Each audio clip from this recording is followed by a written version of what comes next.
بسم اللہ الرحمن الرحیم۔ السلام علیکم۔ آج ہم احترام انسانیت سبق پڑھیں گے۔ احترام انسانیت سے مراد تمام انسانوں کے حقوق کی پاسداری کرنا ہے، یعنی تمام انسانوں کے حقوق ادا کرنے ہیں۔ تمام انسان آدم علیہ السلام کی اولاد ہونے کی حیثیت سے برابر ہیں۔ جتنے بھی انسان ہیں، کیا مطلب ہے اس کا؟ کہ جتنے بھی انسان ہیں، چاہے وہ مسلمان ہیں یا غیر مسلم ہیں، سب حضرت آدم علیہ السلام کی اولاد ہونے کی حیثیت سے سب برابر ہیں۔ ان کے درمیان کوئی فرق نہیں۔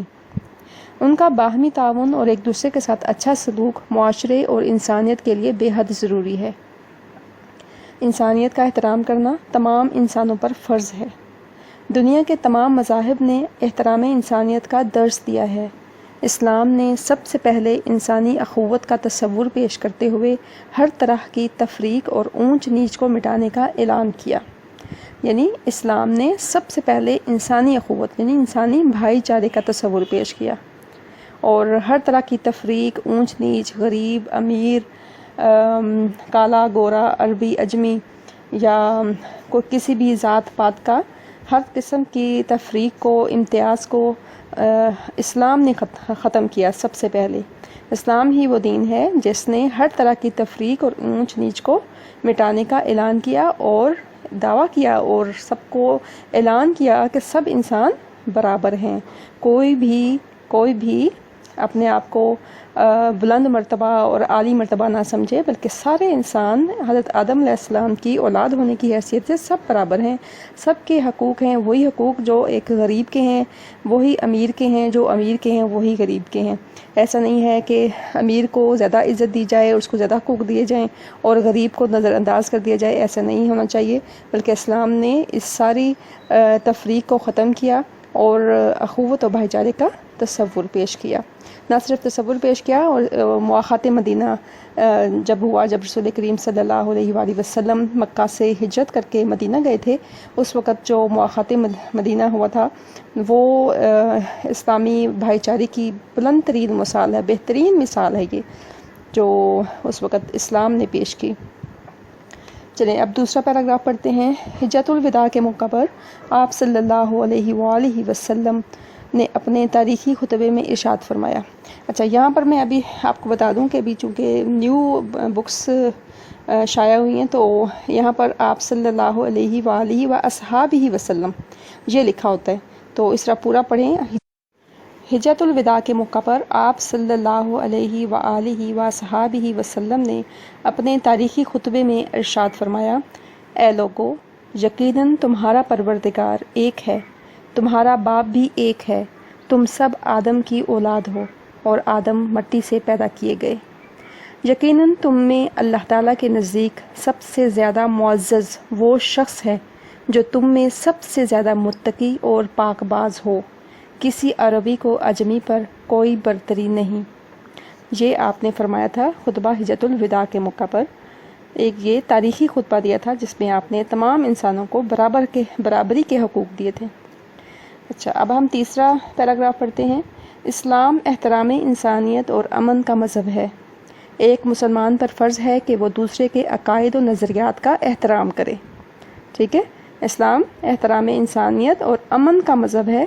ایک مسلمان پر فرض ہے کہ وہ دوسرے کے عقائد و نظریات کا احترام کرے، یعنی کہ اگر ہم مسلمان ہیں، ہم اللہ تعالیٰ پر ایمان لاتے ہیں، حضرت محمد پر ہمارا ایمان ہے، آسمانی کتابوں پر ایمان ہے، تو جبکہ دوسرے جو عقائد والے ہوتے ہیں ان کا اللہ پر بھی ایمان نہیں ہوتا، نہ اللہ پر ایمان ہوتا ہے، نہ رسول پر، نہ آسمانی کتابوں پر، قرآن کریم پر اسپیشلی۔ تو اس لیے فرمایا گیا ہے کہ ایک مسلمان پر فرض ہے کہ وہ لوگ جو ان ہمارے عقائد کو نہیں مانتے اور وہ ان کے اپنے الگ عقائد ہیں، تو ہم نے ان کا بھی احترام کرنا ہے۔ ایسا نہیں کہ ہم ان کو حقیر جانیں یا ان کی انسلٹ کریں یا ان کو بے عزت کریں یا اپنے آپ کو برتر سمجھیں، تو ایسا نہیں کرنا، بلکہ ایک مسلمان پر فرض ہے کہ وہ دوسرے کے عقائد و نظریات کا احترام کرے، دوسروں کی جان، مال اور عزت کو اپنی جان، مال اور عزت کی طرح محترم سمجھے۔ ٹھیک ہے، یعنی جس طرح اسے مسلمان کو اپنی جان اور مال اور عزت پیاری ہے، اسی طرح دوسرے کی بھی جان، مال اور عزت پیاری ہونی چاہیے، اور کسی کی جان، مال اور عزت خراب نہیں کرنی چاہیے، اس کا احترام کرنا چاہیے۔ انسانی جان کی قدر و قیمت کا اندازہ اس بات سے لگایا جا سکتا ہے کہ دین اسلام میں ایک انسان کا قتل پوری انسانیت کے قتل کے مترادف ہے۔ کیا؟ دین اسلام میں ایک انسان کا قتل پوری انسانیت کے قتل کے برابر ہے، یعنی ایک انسان کو قتل کر دیا یعنی پوری انسانیت کو قتل کر دیا۔ تو اس بات کو سمجھنا چاہیے، جب ایک انسان قتل کر دے تو اس کا مطلب ہے کہ اس نے ایک انسان کا جان کی حفاظت نہیں کی۔ جب ایک کی نہیں کی تو وہ دوسروں کی بھی نہیں کرے گا، اور دوسروں ایک نہ صرف ایک بلکہ وہ کسی کے بھی وہ جان کی حفاظت نہیں کرے گا، اور کسی کا قتل کرنے میں عار محسوس نہیں کرے گا۔ تو دین اسلام نے حکم دیا ہے کہ آپ نے کسی انسان کی جان کو نقصان نہیں پہنچانا، قتل نہیں کرنا، کیونکہ دین اسلام میں اللہ تعالیٰ کا فرمان ہے کہ ایک انسان کا قتل پوری انسانیت کے قتل کے مترادف ہے۔ ہمارا معاشرہ انسانی احترام کا یہاں تک خیال رکھتا ہے کہ انسان کا احترام مرنے کے بعد بھی کیا جائے۔ کتنا خوبصورت یہ اسلامی معاشرہ ہے۔ اسلام نے کیا بتایا ہے کہ ہمارا معاشرہ انسانی احترام کا یہاں تک خیال رکھتا ہے کہ انسان کا احترام مرنے کے بعد بھی کیا جائے۔ اس حوالے سے یہ حکم ہے کہ مردے کو پوری عزت و احترام کے ساتھ غسل دیا جائے، اس کی مغفرت کے لیے نماز جنازہ پڑھی جائے اور پھر پورے احترام کے ساتھ دفن کیا جائے۔ ایک مرتبہ آپ صلی اللہ علیہ وآلہ وصحبہ وسلم ایک جنازے کے احترام میں کھڑے ہو گئے تو لوگوں نے کہا، اے اللہ کے رسول صلی اللہ علیہ وآلہ وصحبہ وسلم، یہ تو یہودی کا جنازہ ہے۔ کس کا جنازہ ہے؟ یہودی کا۔ تو آپ صلی اللہ علیہ وآلہ وسلم نے فرمایا، تو کیا یہ انسان نہیں ہے؟ اچھا، آگے ہے احترام انسانیت بنیادی انسانی حقوق اور اقدار کے تحفظ کا حکم دیتا ہے۔ تاریخ نے ہمیشہ انہی اقوام کو یاد رکھا ہے جنہوں نے اپنے افراد کو باہمی احترام کا درس دیا۔ ٹھیک ہے؟ احترام انسانیت بنیادی انسانی حقوق اور اقدار کے تحفظ کا حکم دیتا ہے، یعنی کہ آپ نے انسان کے جو بنیادی حقوق ہیں اور اس کی جو اقدار ہیں اور اس کے جو جان مال اور عزت کا تحفظ ہے، اس کا حکم دیا ہے۔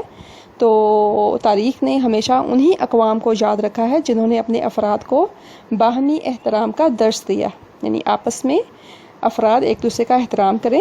تو جن اقوام نے ایسا کیا، تاریخ آج بھی انہیں یاد رکھتی ہے۔ باحثیت انسان دنیا کا ہر فرد پیار و محبت کی زبان سمجھتا ہے۔ جو شخص دوسروں کی عزت اور وقار کا خیال رکھتا ہے تو معاشرے میں اسے بھی عزت اور احترام کی نگاہ سے دیکھا جاتا ہے۔ ہم دوسروں کی عزت کریں گے تو دوسرے بھی ہماری بھی عزت کریں گے۔ احترام انسانیت ایک فلاحی معاشرے کا بنیادی جزو ہے۔ احترام انسانیت ایک فلاحی معاشرے کا ایک بنیادی حصہ ہے، جزو ہے، ایک حصہ ہے، بنیادی حصہ ہے۔ جیسا ایک بنیاد ہوتی ہے، جیسے گھر کو تعمیر کرنے کے لیے سب سے پہلے بنیاد رکھی جاتی ہے، کوئی بھی عمارت بنانے کے لیے سب سے پہلے بنیاد رکھی جاتی ہے، اسی طرح احترام انسانیت ایک فلاحی معاشرے کا بنیادی حصہ ہے، بنیادی جزو ہے، جس کے بغیر امن و سلامتی کا تصور ممکن نہیں۔ ٹھیک ہے؟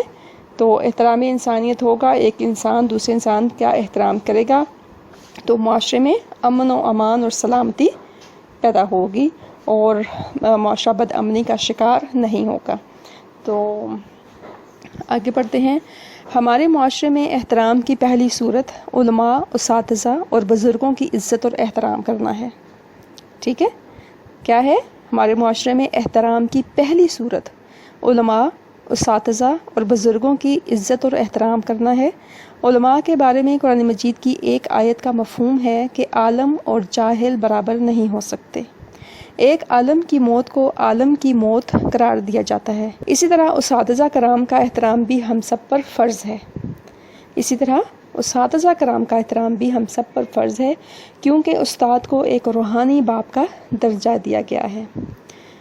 بزرگوں کا احترام یہ ہے کہ ان کی تعظیم کی جائے، یعنی ان کی عزت و تکریم کی جائے، ان کے مقام اور مرتبے کا لحاظ رکھا جائے، یعنی کہ اس کا رسپیکٹ کی جائے، ادب کیا جائے، ان کا لحاظ رکھا جائے، اور جب وہ بات کر رہے ہوں تو ان کی بات کو خاموشی اور توجہ سے سنا جائے اور ان کی بات کو درمیان سے نہ کاٹا جائے۔